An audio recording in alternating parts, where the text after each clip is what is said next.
I am ugly. Or at least that's how I felt every day when I looked at myself in the mirror.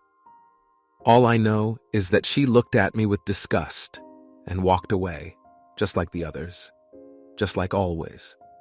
I sat on a bench in the park, feeling sorry for myself. I looked at the ground, avoiding eye contact with anyone. I didn't want to see their pity or their contempt. I hated myself. I hated my face, my body, my voice. I hated everything about me. I wished I could be someone else, someone like my friends. They had it easy. They could get any woman they wanted without even trying. They had charisma, confidence, charm. They had everything I lacked. I wondered what was wrong with me. Why was I so unattractive? Why was I so undesirable? Why was I so pathetic? Hey, buddy, you look like you could use some help.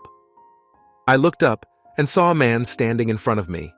He was tall, confident, well-dressed, with a chiseled jawline and piercing blue eyes. He smiled at me with a friendly expression. "Who are you?" I asked, feeling suspicious. "I'm someone who used to be like you," he said. "But I changed my life by following some simple steps, and I can help you do the same." He sat down next to me and started to talk. "I know how you feel. I used to feel the same way," I scoffed.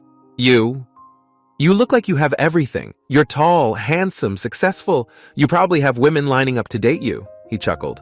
"Looks can be deceiving, and success is not everything, but you're right, I do have a few advantages, and I can teach you how to have them too." I raised an eyebrow. "Teach me? How?" "By showing you how to improve yourself," he said with a confident smile. "By giving you some tips and tricks.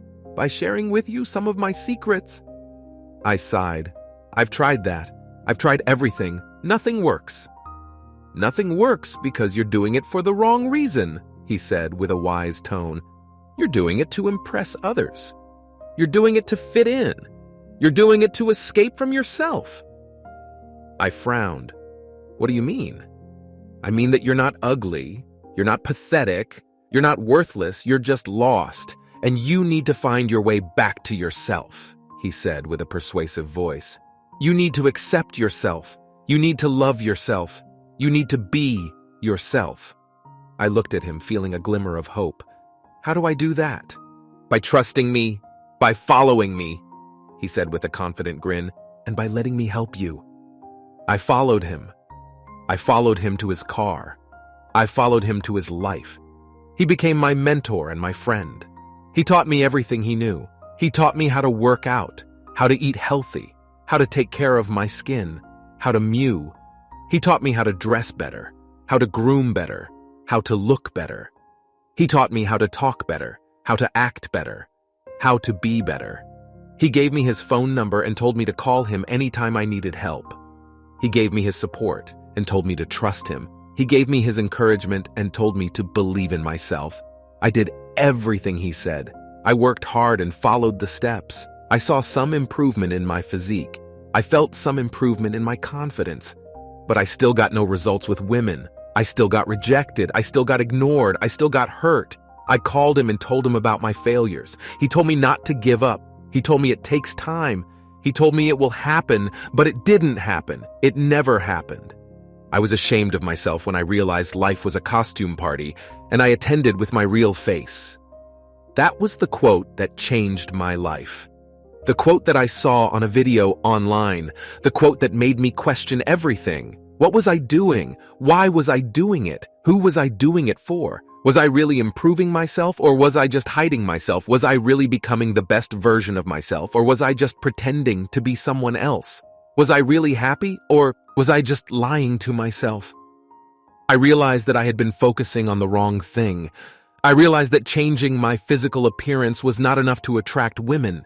I realized that there was something more important than that, something that Jack never taught me, something that he never had: self-acceptance, self-love. I realized that I needed to change my mindset and my attitude.